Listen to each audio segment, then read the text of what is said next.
Restaurants. So many of us go to them, but we also take them for granted. What goes into a good restaurant? What makes them successful?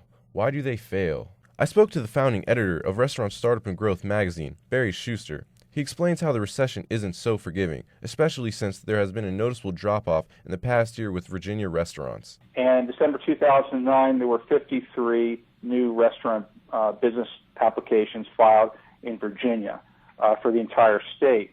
Now, a year ago, December 2008, that was 83.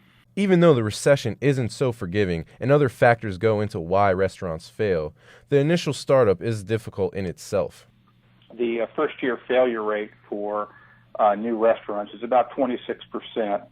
After about 5 years, only about 40% of restaurants who had started the 5 years previously would still be in business. The owner of Ipanema Cafe, Kendra Feather, agrees that starting up is difficult.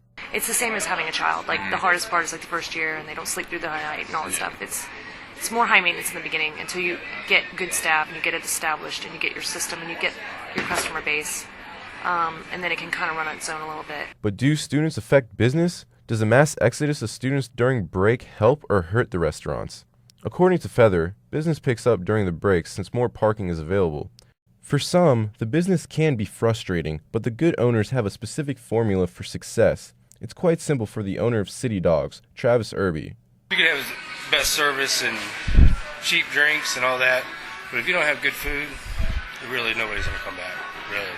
And that's our big motto. Plus, another thing is with service, you got to be nice to people, you know? You got to say hi to people coming in. You got to say bye with them when they're leaving. You got to check on them, make sure that everything is up to standards, for them. And if it's not, then make changes. You got to be proactive as much as reactive. Feather believes a few things contribute to success in the restaurant business. Original concept. There's so many things. Atmosphere. Playing music and opening a place that looks like what it should look like. Many dream about opening up a restaurant, but it isn't that simple, especially during the recession. There are, of course, the restaurants that are doing well, but keep in mind, those owners are very hands-on and have a formula for success. I'm Patrick Rossman, reporting in Richmond, Virginia, WVCW News.